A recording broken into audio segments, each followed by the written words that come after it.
Bienvenidos al estudio de la Palabra de Dios. En esta oportunidad a todos los hermanos y hermanas, amigos, jóvenes, señoritas que por la gracia de Dios nos acompañan en el estudio diario de la Palabra de Dios para este tiempo actual.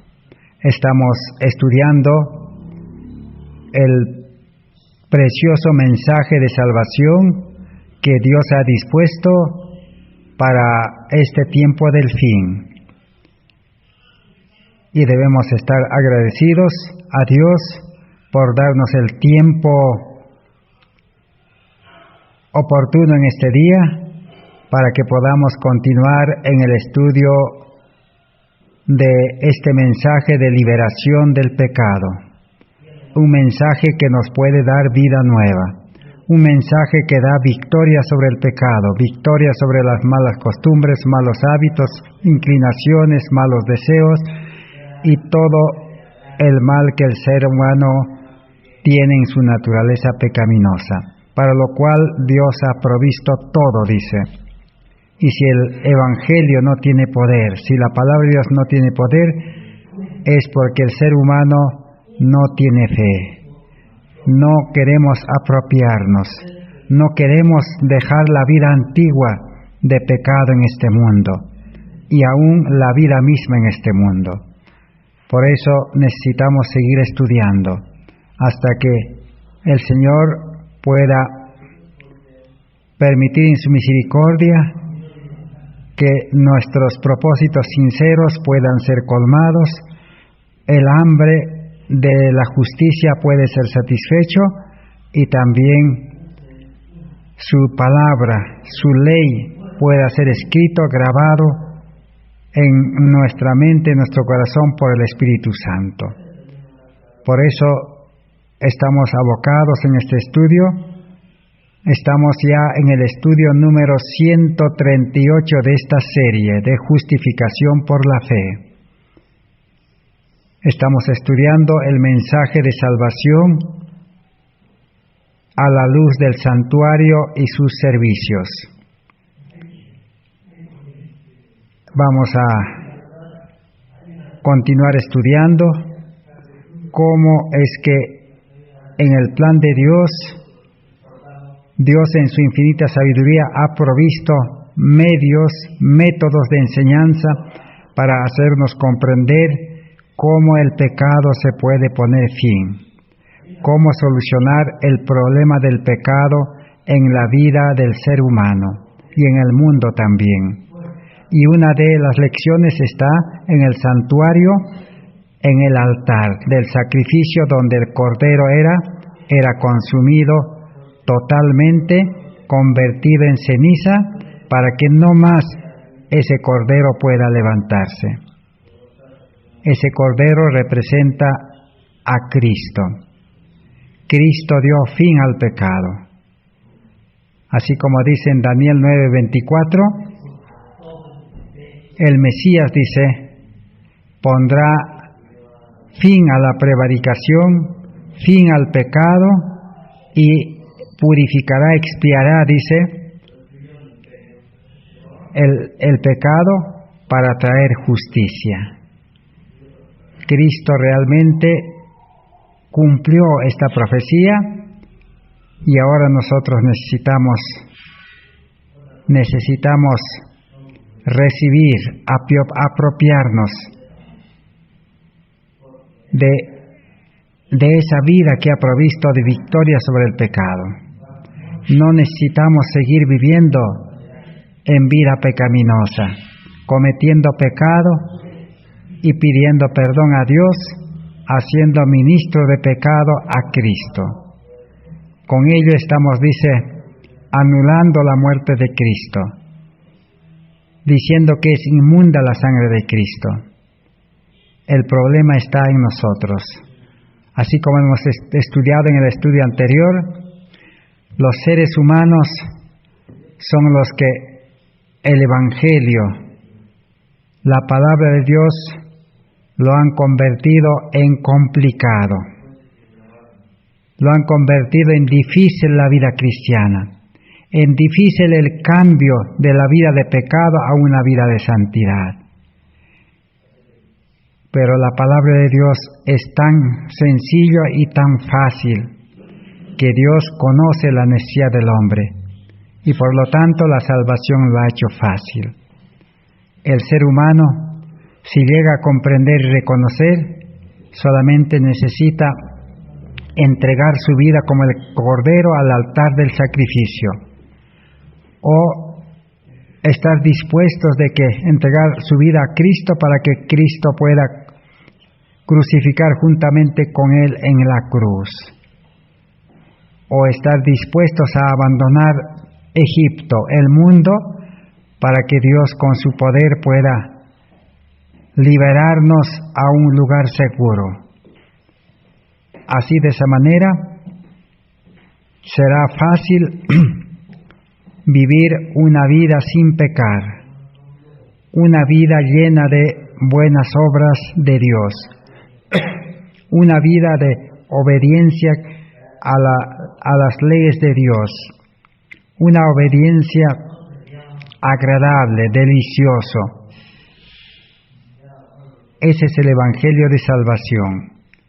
Y nosotros por eso estamos abocados en este estudio, hasta que el Evangelio, la palabra de Dios, el plan de salvación, la vida cristiana, pueda tornarse y llegar a ser fácil para nosotros en Cristo Jesús. Entonces, siempre tendremos la opción de escoger. Vamos a entonces seguir estudiando. Hay camino que al hombre le parece derecho, pero su fin es camino de destrucción, camino de fracaso. ¿Cómo es esa vida cristiana que nos puede llevar al fracaso? ¿Y cómo es la vida cristiana victoriosa? Vamos a leer en este libro Conflicto y Valor, página 318. Dice así: no todos los que dicen trabajar por Cristo son discípulos verdaderos. Entre los que llevan su nombre y se llaman sus obreros, hay quienes no le representan por su carácter. Hasta la consumación de los siglos habrá cizaña entre el trigo. Entonces hay muchos de los obreros, pastores, teólogos, maestros, líderes, sacerdotes, que trabajan, dice, por Cristo o para Cristo, pero no son verdaderos discípulos. ¿Por qué? Porque no tienen el carácter de Cristo, no representan el carácter manso y humilde de corazón, un carácter de amor, un carácter que es como una carta abierta para el mundo. Por falta de ese carácter, entonces no son, dice, verdaderos discípulos. La única razón es que no se han rendido al pie de la cruz, no han aceptado el sacrificio de Cristo y no están dispuestos a entregar sus vidas en sacrificio vivo para ser consumidos en el altar del fuego del poder de Dios, del Espíritu Santo, para que la humanidad pueda consumirse, para que el pecado no tenga poder sobre la nueva vida. Esa es la solución a la luz del santuario para el pecado. Testimonio para Ministros 421 también nos dice: y por lo tanto han retenido los rasgos objetables de su carácter, y el pecado yace a la puerta. Mientras profesan piedad, Satanás los ha convertido en agentes suyos para derribar y confundir donde a él le parezca mejor. Ejercen una influencia deleteria sobre las almas de muchos que necesitan un ejemplo que los ayude en su camino al cielo. Entonces, ¿qué ha pasado con los obreros que trabajan por Cristo pero que no son verdaderos discípulos? Tienen, dice, rasgos objetables de carácter. Algunos pueden ser coléricos, Algunos pueden también ser personas con conducta que pueda ser obstáculo para los nuevos creyentes. Y Satanás, dice, los ha convertido en sus agentes. Y dan mal ejemplo, dice, por causa de ellos, muchos no quieren aceptar a Cristo. Piensan que la vida religiosa es así, pero la vida religiosa es totalmente diferente. En Cristo Triunfante 143, no es lo que los seres limitados pueden hacer, sino lo que Dios puede hacer por medio de los seres finitos que sean moldeables, humildes, abnegados y santificados. No podemos depositar ni la más mínima confianza en la habilidad humana, a menos que el poder divino coopere con el humano. Aquí tenemos una gran verdad que necesitamos en este tiempo. Dice, no es lo que los seres limitados puedan hacer. Dios no espera que nosotros como seres humanos limitados podamos hacer, sea en cumplir la palabra de Dios, o sea en vencer al pecado, o sea en predicar el Evangelio, o en cualquier actividad. Dios no espera de los seres humanos nada, sino lo que Dios puede hacer por medio de los seres finitos que estén dispuestos a ser moldeados y abnegados y santificados. Dios quiere hacer esa obra. Entonces la obra de la salvación no es que el hombre cumpla, el hombre natural. Algunos dicen, hay que cumplir, hay que ser fiel, hay que hacer todo lo que podemos con todas nuestras fuerzas. Y lo que no podemos, Dios no nos va a ayudar. Esa es la educación del mundo. Ese es el problema de la humanidad en todos los tiempos. Creerse autosuficientes, creer que el hombre puede aprender y hacer. No, el plan de salvación en el santuario es el hombre con todo su conocimiento, con toda su posibilidad y con todo su pecado debe ser consumido en el altar del sacrificio. Debe negarse, dice, las cosas de este mundo. Ahora sí Dios puede utilizarlos, porque Dios es creador, creando un nuevo hombre dentro del hombre viejo, dentro del hombre pecaminoso, para utilizarlo como un instrumento en sus manos. Entonces, no hay otra declaración más clara que esto. Quiero repetir para nuestros hermanos. Dice, no es lo que los seres limitados pueden hacer, sino lo que Dios puede hacer por medio de esos seres finitos que sean moldeables, humildes, abnegados y santificados. Dios solo puede utilizar y hacer la obra de su salvación solo con aquellos que aceptan ser moldeados, aceptan ser humildes, aceptan negarse a las cosas de este mundo y aceptan ser santificados. Dios no puede a la fuerza manejar a las personas. Muchos tienen una idea muy común. Dicen, Dios va a hacer su obra. Dios me va a cambiar. Pero Dios no puede hacer nada si el hombre no se pone en sus manos. Pero la gran verdad es que para ponerse en sus manos hay que renunciar a todo. Vamos a hablar más adelante acerca de la renuncia. Ahora vamos a leer en Deseado de todas las gentes, página 622. No hemos de colocar la responsabilidad de nuestro deber en otros y esperar que ellos nos digan lo que debemos hacer. El verdadero cristiano que ha aceptado a Cristo, que ha aceptado morir en el altar del sacrificio o crucificado, dice, no debe colocar la responsabilidad en otras personas para que ellos le digan lo que debe hacer. No debemos depender de la humanidad para obtener consejo. La vida cristiana verdadera es depender de Cristo, depender del Espíritu Santo.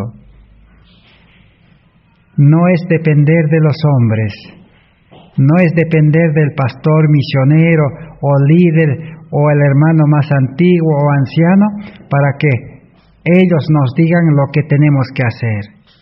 ¿Ellos qué nos van a decir? Nos van a decir, obedece a Dios, cumple la palabra de Dios, sé fiel, predica el Evangelio, practica todo lo que enseña la Biblia. Eso es lo que nos van a decir. Pero eso no tiene ningún valor. Si nosotros cumplimos todo eso a nuestra manera y a lo que podemos, no tendrá ningún valor delante de Dios. Por eso dice, no podemos depender de la humanidad para obtener consejo. El Señor nos enseñará nuestro deber tan voluntariamente como a cualquier otra persona. ¿Quién es el que nos va a enseñar? El Señor Jesús. Pero no a cualquiera, sino al que ha muerto al yo, al mundo, al pecado, y al que tiene vida nueva, vida espiritual, a su Hijo. A Él va a enseñar, para Él es esta promesa. No es para cualquiera que acepta y dice, Señor, yo creo y va a la iglesia. No, tiene que nacer a vida nueva, ser hombre espiritual. Solo el hombre espiritual ha entregado su voluntad a Dios y su voluntad está unida a la voluntad de Cristo. Y ahora tiene el Espíritu Santo como guía. El Espíritu Santo mora en su corazón. Pero el que no ha hecho esa entrega, no ha experimentado verdadera conversión, verdadera justificación, entonces Dios no puede hacer nada con esa persona. Lo único que puede hacer es llamarlo, es atraerlo, buscarle, invitarle al arrepentimiento. El llamamiento, ese llamamiento puede durar años, hasta que el pecador pueda aceptar. Esa obra sí puede Dios hacer, pero Dios no puede obrar la obediencia, no puede obrar una limpieza, no puede obrar una educación verdadera en uno que no es convertido. Por eso sigue diciendo, si acudimos a Cristo con fe, nos dirá sus misterios a nosotros personalmente. Así que Cristo está dispuesto a enseñarnos los misterios de su palabra, del plan de salvación. Él es maestro de los maestros. Para Él es fácil enseñarnos. Los maestros humanos han tratado de enseñarnos, pero nos han enseñado mal. Necesitamos al maestro verdadero. Nuestro corazón arderá con frecuencia en nosotros mismos cuando Él se ponga en comunión con nosotros, como lo hizo con Enoc. ¿Quién le enseñó a Enoc? Cristo. Los que decidan no hacer en ningún ramo algo que desagrade a Dios, sabrán, después de presentarle su caso, exactamente qué conducta seguir. Esa es la otra forma como Dios guía, dirige a los convertidos a las nuevas criaturas, que han sido, como hemos leído, injertados en la vid verdadera. Y la vid tiene raíz santa, es Cristo, es santo. Y las ramas injertadas serán santos también, dice. A ellos dice, cuando quieran hacer algo, cuando quieran emprender algo, sabrán después de presentarle su caso exactamente qué conducta seguir. El Espíritu Santo les va a hablar, les va a revelar a su conciencia, a la mente espiritual, qué conducta seguir, qué hablar, qué decisión tomar. Todo dice sabrán. Y recibirán no solamente sabiduría, sino fuerza. Se les impartirá poder para obedecer, para servir, según lo prometió Cristo. Entonces, no solamente sabiduría, sino fuerza, poder, para ejecutar todo lo que Dios indica. La vida cristiana es fácil. La salvación es fácil en Cristo. Pero sin la verdadera conversión siempre será difícil y será un fracaso. Deseado de todas las gentes, 382. ¿Cuál es el deber de la Iglesia ahora? La Iglesia está edificada sobre Cristo como su fundamento. Ha de obedecer a Cristo como su cabeza, no debe depender del hombre, ni ser regida por el hombre. Muchos sostienen que una posición de confianza en la Iglesia les da autoridad para dictar lo que otros hombres deben creer y hacer. Aquí tenemos otro conocimiento, otra ciencia, la ciencia de la vida cristiana. La Iglesia, dice, está edificada sobre Cristo. ¿A qué Iglesia se refiere? La Iglesia está formada, dice Hechos de los Apóstoles, página 10 y 12, está edificada sobre los fieles. Allá dice que en todas las épocas, en todos los tiempos, la Iglesia de Dios siempre estaba formada solamente por fieles, dice. Y solo Dios conoce a los fieles, porque Él es su fundamento. Y ellos, dice, han de obedecer a Cristo como su cabeza, y no debe depender del hombre ni ser regida por el hombre. Y muchos sostienen que una posición de confianza en la Iglesia les da autoridad para dictar lo que otros hombres deben creer y hacer. La Iglesia se ha tomado la atribución, los que dirigen las iglesias, de dictar órdenes, de dictar lo que deben hacer y lo que deben creer y lo que no deben de hacer. Eso no está en el plan de Dios. Dios nunca quiso que la Iglesia se tome esa atribución. En la anterior lectura hemos visto, ni los hombres están, dice, facultados para dar órdenes, para dar deberes, para indicar lo que tiene que hacer el creyente. No, solo Cristo. Entonces alguien se preguntará, ¿para qué es la Iglesia organizada? Dice, la Iglesia organizada es para organizadamente llevar el Evangelio al mundo. Esa es su única misión. La Iglesia fue establecida, dice, con fines misioneros. Por eso Jesús a los discípulos los organizó, que les dijo, id por todo el mundo y predicad el Evangelio, y yo estaré con vosotros. La Iglesia debe salir al mundo a predicar el Evangelio, pero con Cristo. Sin Cristo no se puede ir. Sin Cristo será fracaso. Sin Cristo uno se cansará. Sin Cristo el ser humano es como la hoja, dice, que se seca y lo lleva el viento. O sea que la obra del hombre termina. El hombre se cansa y no avanza más. Pero los que esperan en Jehová, dice, tendrán nuevas fuerzas. Entonces, ese es el deber de la Iglesia. Pero hoy la Iglesia ha cambiado ese objetivo, esa razón de ser. La Iglesia enseña que los creyentes deben quedarse en la Iglesia.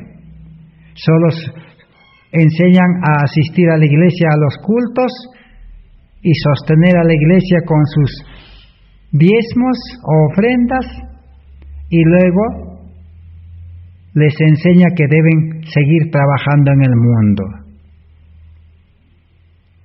Pero la Iglesia no fue organizada para eso, dice. Por eso la Iglesia bautiza. Y cuando bautiza, dice, el creyente, dice, en el bautismo nace como misionero.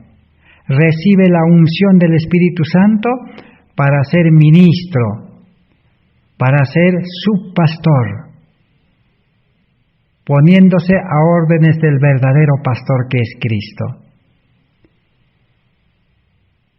Ese ha sido el problema del fracaso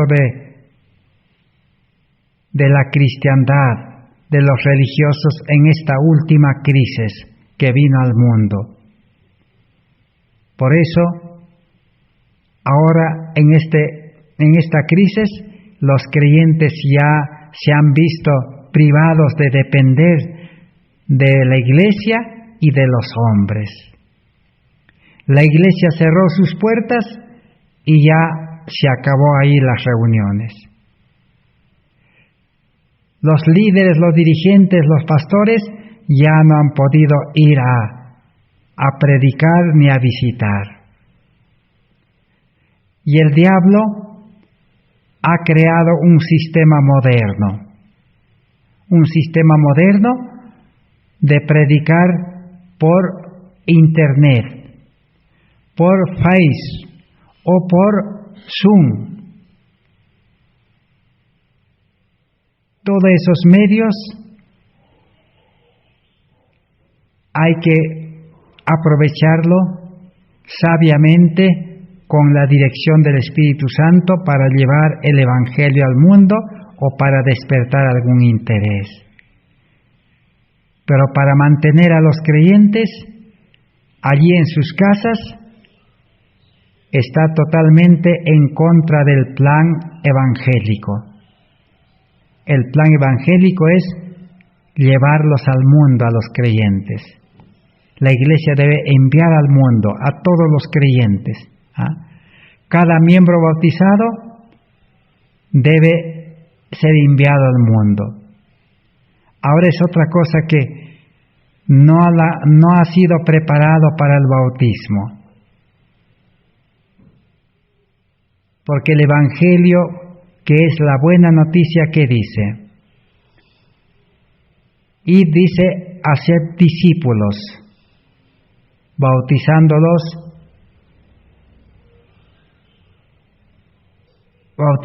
dice, en el nombre de Cristo. O sea, primero para bautizarlo, la Iglesia tiene que hacerlo discípulo. ¿Qué es discípulo? Discípulo es estar igual preparado que su maestro. Así como Jesús nos dejó el ejemplo. ¿Cuál es el ejemplo que Jesús nos dejó? Preparó a los discípulos durante 3 años y medio. Y después de 3 años y medio de preparación, los discípulos, cuando Cristo resucitó, experimentaron recién la verdadera conversión. Pedro, cuando negó aquella última noche, ese fue el motivo, la prueba que lo llevó a la conversión recién, decía a otras las gentes. Y los demás discípulos aceptaron y se convirtieron, nacieron a vida nueva verdaderamente, aquella noche el domingo en la noche cuando Cristo apareció entre ellos. Entonces, cuando estaban ya preparados, ellos experimentaron la conversión y recibieron la lluvia temprana y salieron como misioneros. Una iglesia que cumple el plan de Dios, ese es el camino a seguir, el método. Debe preparar a los creyentes hasta que tenga igual conocimiento que el pastor, que el dirigente, igual experiencia, vivencia en la vida espiritual.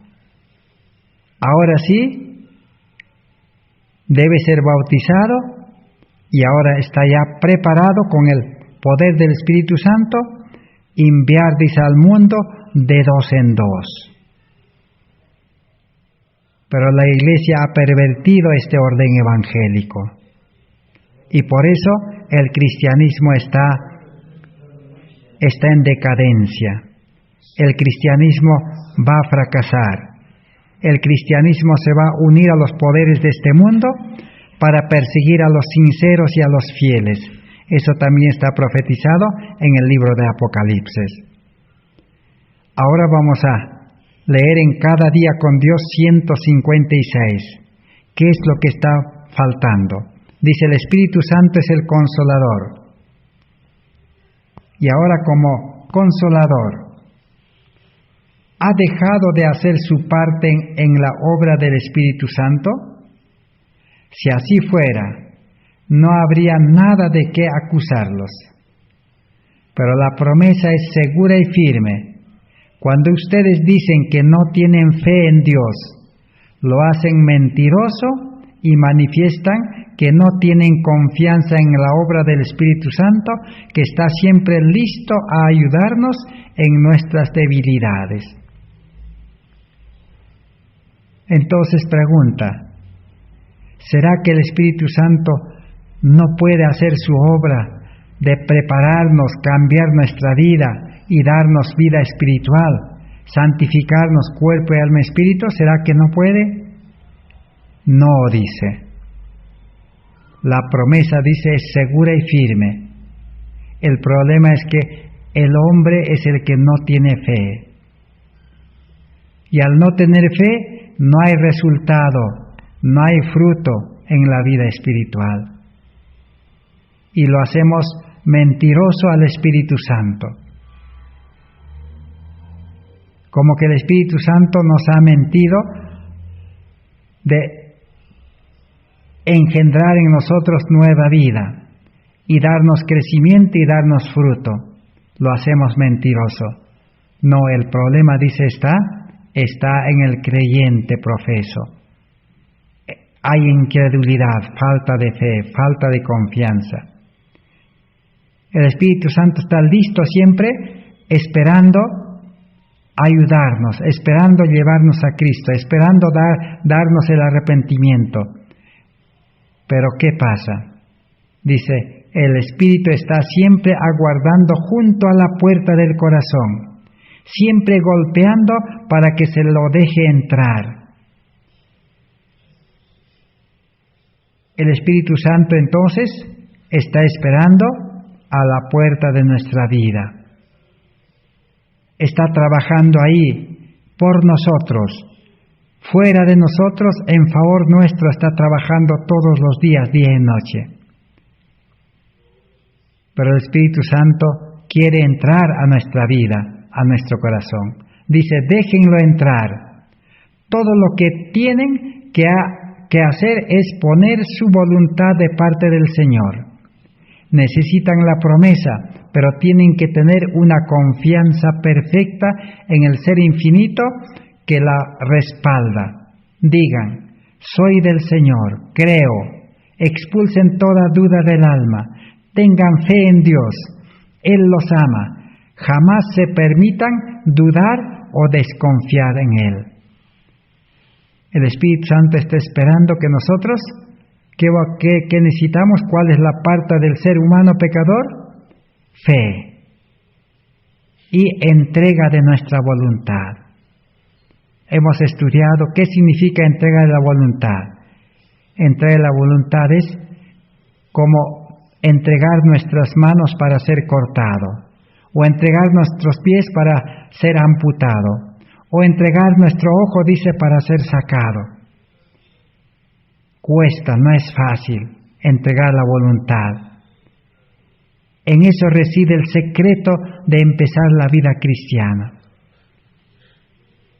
El temor es que si entregamos nuestra voluntad, ya no vamos a hacer nuestra voluntad, ya no vamos a decidir solos, ya no vamos a volver al mundo fácilmente, a nuestro estudio, a nuestro trabajo, a nuestros negocios, a las cosas de este mundo, no vamos a poder volver ya, porque nuestra voluntad la hemos entregado. Pero ¿por qué el creyente sigue volviendo al mundo? Y es que sigue haciendo su voluntad, no ha entregado su voluntad a Cristo, sino se ha engañado y ha querido engañar a Dios, pero Dios no puede ser engañado. Dios no puede hacer nada con un alma que no se pone en sus manos como el barro en las manos del alfarero. Necesita fe y confianza que Cristo nos puede dar nueva vida, nos puede dar paz, nos puede dar una vida santa, nos puede dar gozo, felicidad, puede suplir nuestras necesidades, nos puede preparar y nos puede usar como instrumentos para llevar esa buena noticia de que hay un Dios que cambia, que sana la vida física, la vida espiritual y la vida mental. El verdadero cristiano no vive en estrés, nunca se estresa. Ese mensaje el mundo espera y necesita. Alza tus ojos 327. Cristo ha presentado claramente las condiciones de las cuales depende la salvación. ¿Cuáles son las condiciones? Dice, si alguno quiere venir en pos de mí, niéguese a sí mismo, tome su cruz y sígame. Mateo 16:24. O el evangelista Lucas también dice lo mismo, Lucas 9:23. ¿Cuál es la condición para la salvación, para la conversión, para el nuevo nacimiento, para el bautismo? Si alguno quiere venir, querer es decisión. Señor, yo quiero, me decido y quiero vivir una vida nueva, la vida del cielo en esta tierra. Quiero tener victoria sobre el pecado, ya no quiero vivir en pecado. Quiero ser sabio, conocer todo el plan de salvación, para que tú, Señor, me lleves al mundo. Heme aquí, envíame a mí. Esa es la decisión. Pero a eso debe acompañarse, niéguese a sí mismo, negarse.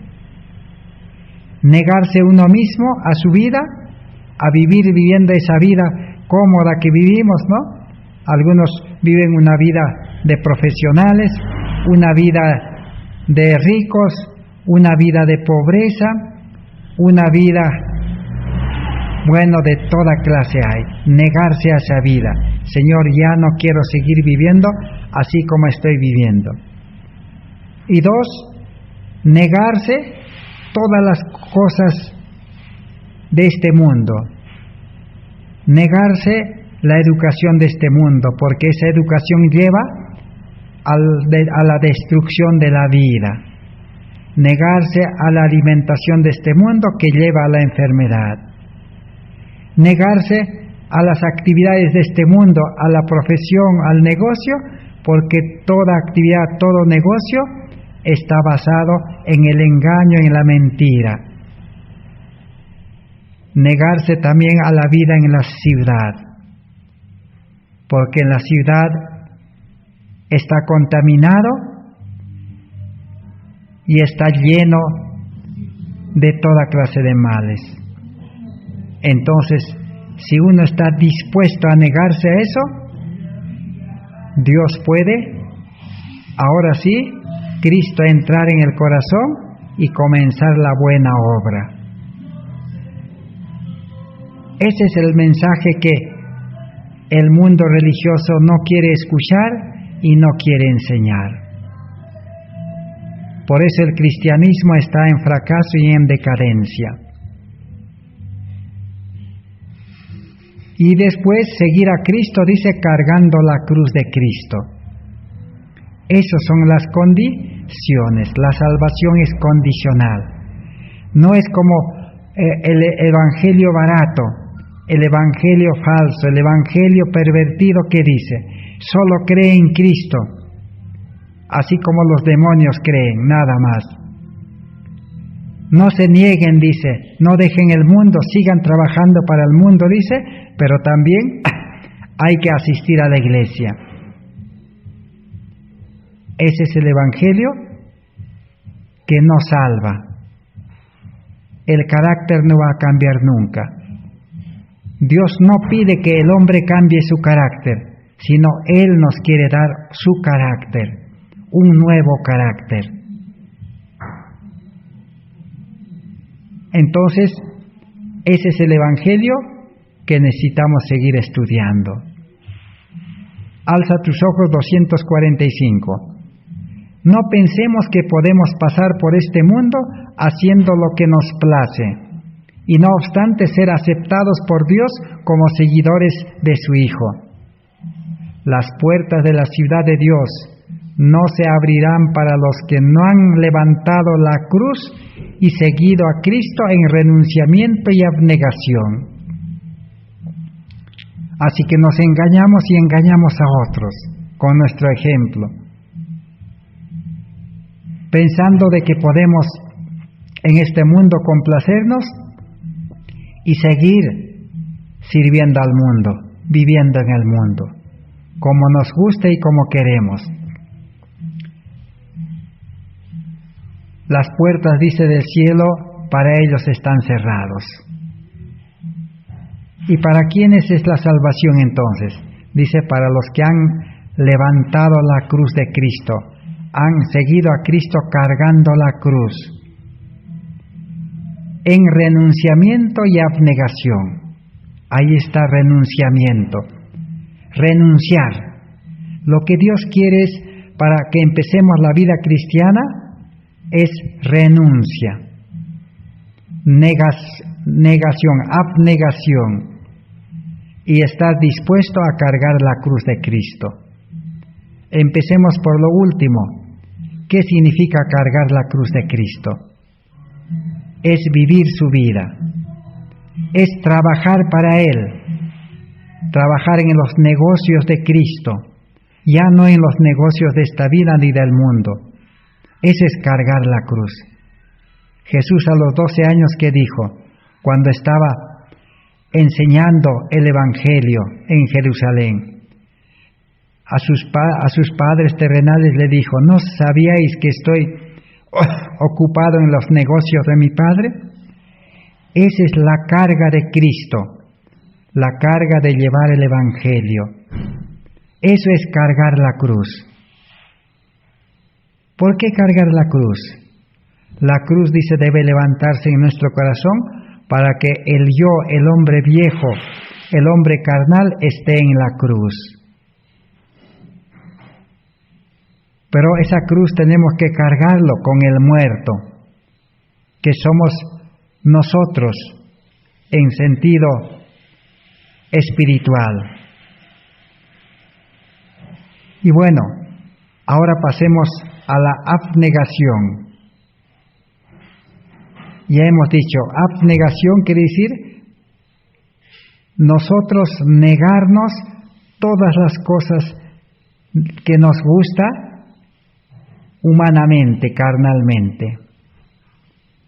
Porque al hombre espiritual ya no le va a gustar esas cosas. Porque el hombre espiritual nace con nuevos gustos, con nuevos deseos, nuevas inclinaciones, nuevo carácter, nuevamente, una fe nueva de Cristo, todo nuevo. Y ahora tendrá que crecer el nuevo hombre, y el nuevo hombre desarrollará todo lo bueno que tiene. Pero primero la condición es negarse. Y la otra condición es renunciamiento. Renunciar. Una vez un hermano me dijo, ¿cómo es posible que yo debo presentar mi carta de renuncia a mi centro de trabajo? El hermano era un policía. Él entendió humanamente mal cuando predicamos acerca de la renuncia al mundo y a todas las cosas. Se escandalizó. Por eso el Evangelio dice, escandaliza. El Evangelio es locura para los que no entienden. Dijo, si yo renuncio a mi trabajo, entonces, ¿de qué voy a vivir? ¿Cómo voy a predicar el Evangelio? ¿Con qué dinero? Y puso muchas razones y excusas. Pero entendió con sabiduría carnal, humana, dice, terrenal, diabólica, que tuerce la palabra de Dios. No puede entender, dice, espiritualmente. En 1 Corintios capítulo 1 y 2, allí encontramos eso. Pero no, aquí está diciendo, nosotros necesitamos presentar, si quiere decir, carta de renuncia, no importa. No está diciendo que presentemos nuestra carta de renuncia a nuestro centro de trabajo, ni al estudio o al centro de estudios que estudiamos. No está diciendo eso. Si queremos liberación de este mundo, del pecado y de todos los males, dolores y cuantos males existen, necesitamos presentar nuestra carta de renuncia al cielo, a Cristo. Comunicarle a Cristo, Señor, estoy dispuesto a renunciar. Él necesita saber eso. No el gerente o el director o el jefe de nuestro trabajo, no. A Cristo necesitamos presentar la renuncia. Y Cristo, esa es la carga. Renunciar a nuestras cargas de este mundo, afanes de este mundo, deseos de este mundo, de este siglo. Entonces Cristo, en su infinita sabiduría y poder, Él nos desprenderá en la forma correcta y en el tiempo oportuno. Él es sabio, Él nunca se equivoca. Así como aquel hermano policía se estaba equivocando. No está diciendo que presentemos nuestra renuncia al mundo, ni que nosotros nos retiremos,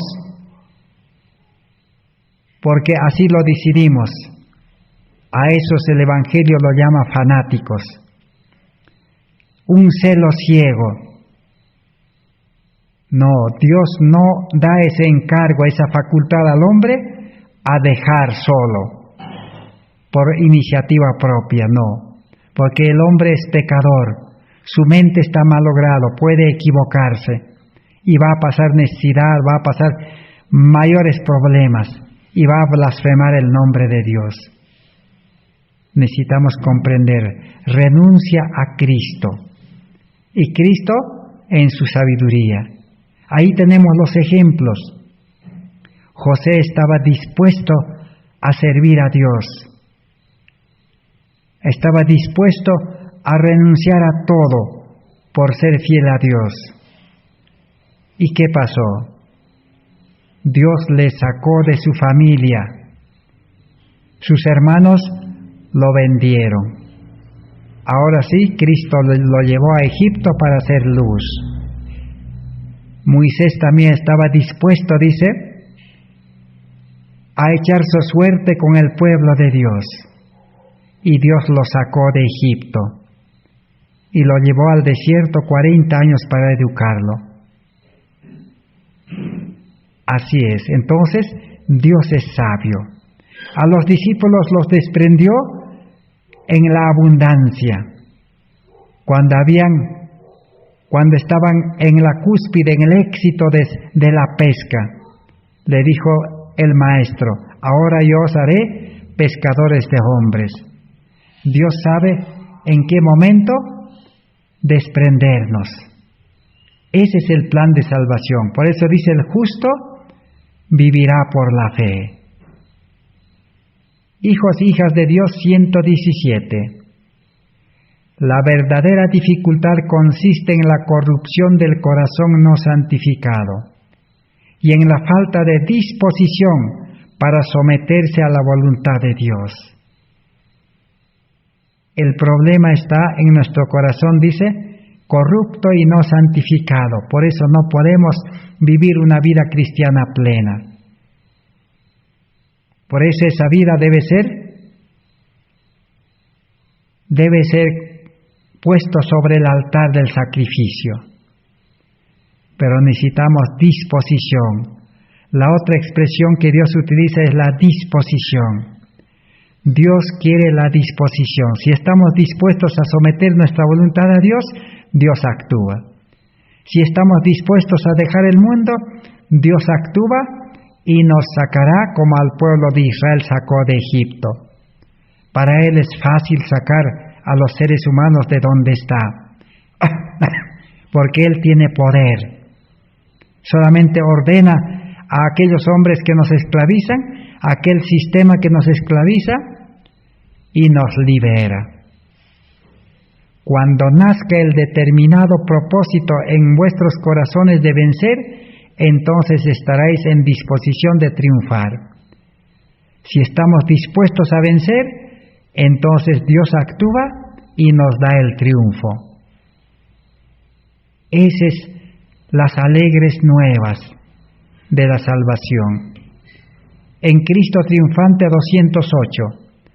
Entonces, dice, no hay excusa para que alguno de nosotros vacile y fracase y no alcance el triunfo, pues Cristo ha dicho: al que venciere le daré que se siente conmigo en mi trono, así como yo he vencido y me he sentado con mi Padre en su trono.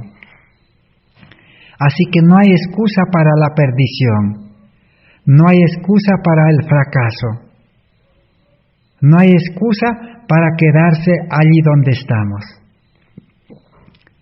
El problema reside en uno mismo que no se decide, que no está dispuesto, que no presenta su renuncia a Dios, a Cristo, y no quiere negarse.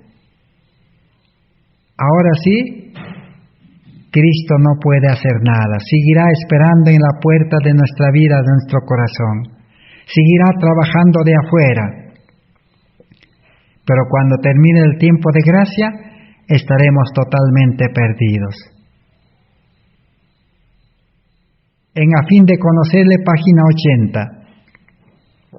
Si nuestra salvación dependiera de nuestros propios esfuerzos, no podríamos ser salvos, pero ella depende de uno que garantiza todas las promesas. Así que la salvación no depende de nuestras fuerzas, solo depende de nuestra decisión, entrega de nuestra voluntad, renuncia y disposición a negarnos. Si dependiera, dice, de nuestra fuerza, nadie se salvaría, sino que depende de uno que garantiza todas las promesas, que Él lo puede cumplir en el creyente verdadero. Cada día con Dios 3:5:2. Si fracasan, se deberá a que no obedecieron los mandamientos de Dios y a que el Espíritu Santo no estaba con ellos. ¿Por qué fracasan los creyentes? Sencillamente porque no obedecieron los mandamientos de Dios. ¿Y por qué no obedecieron? Porque el Espíritu Santo no estaba en ellos. Toda desobediencia, todo fracaso, todo mal carácter, toda una mala vida es porque no tenemos al Espíritu Santo en el corazón. Pero el Espíritu Santo no puede entrar al corazón si en el corazón está el espíritu egoísta, el espíritu del mal. Necesitamos también renunciar a eso, estar dispuestos a abandonar, para que el Espíritu Santo, que es más poderoso, pueda subyugarlo y pueda limpiarlo y establecer su trono, el reino de la gracia. Alza tus ojos 216. Esto lo enseña específicamente la palabra de Dios, pero el Señor no puede obrar en nosotros el querer y el hacer su buena voluntad a menos que a cada paso crucifiquemos el yo con sus afectos y concupiscencias.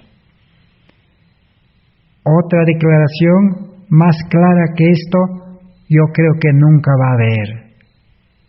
El Señor no puede obrar en nosotros lo que Él quiere hacer y lo que Él puede hacer si nosotros cada día no crucificamos al yo. Muerte al yo, muerte a la vida carnal, a la mente del yo, muerte al ser humano que somos nosotros, que todos los días despierta y quiere ocuparse en sí mismo, busca todo para sí mismo, acumula todo para sí mismo y nada para los demás. Ese es el amor egoísta. Solamente servirse uno mismo. Esa vida debe morir cada día. Cada día tenemos que negarnos. Decir, Señor, yo no quiero vivir mi vida. Te entrego para que tú me guardes. Yo estoy dispuesto a hacer tu voluntad. Pero no podemos hacer promesas teóricas, externas de palabra. Dios conoce el corazón. Si amamos el mundo, si amamos las cosas que nos gustan, que nos agradan, Dios no puede hacer. Si tratamos de actuar a nuestro modo, fracasaremos penosamente. Tenemos una gran tarea que realizar, y si somos colaboradores de Dios, los ángeles ministradores cooperarán con nosotros en la obra.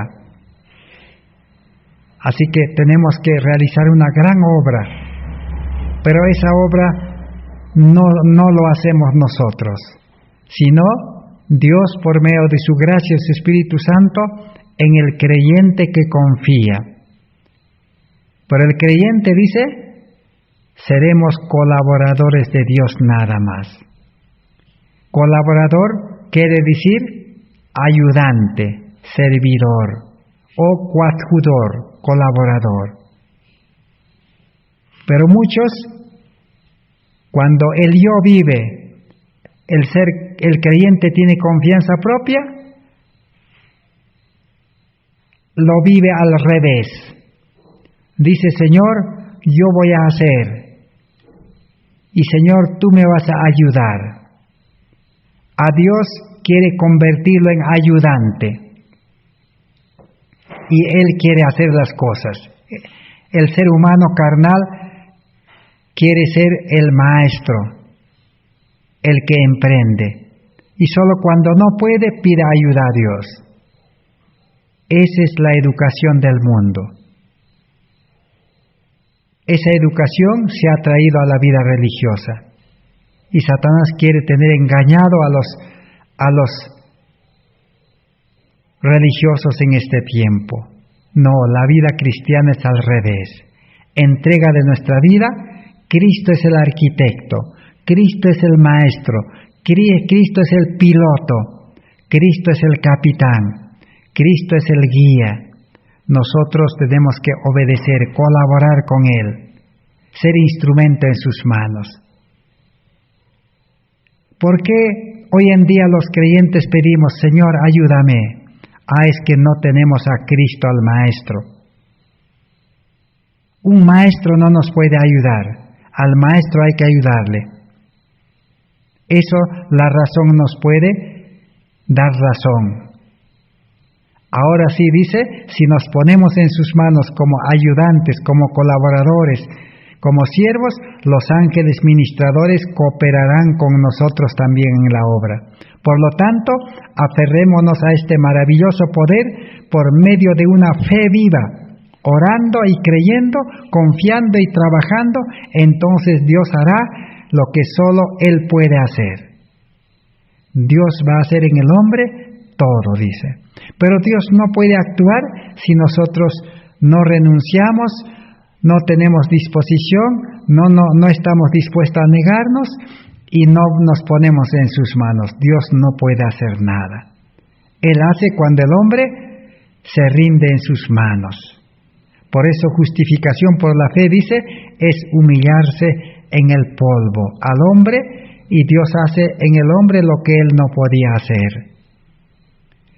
En el principio del santuario es de que el pecador debe humillarse como el cordero y dejarse sacrificar en el altar, para ya no más vivir para el pecado, porque un cordero muerto ya no vive. Y si ya no vive para el pecado, Satanás perdió su poder para utilizar a ese hombre viejo pecador. Ahora es hombre espiritual. Cuando ve al hombre espiritual, Satanás huye, se aleja, porque en el hombre espiritual vive Cristo, y Cristo es su vencedor. Él es un enemigo vencido. No hay lugar para el pecado en la vida espiritual. Entonces, ese es el Evangelio que estamos estudiando a la luz del santuario. Que Dios bendiga su palabra en esta oportunidad. El día de mañana oremos para seguir estudiando y completaremos cómo es esa salvación que empieza en el altar del sacrificio. Gracias por vuestra atención. Será hasta el día de mañana.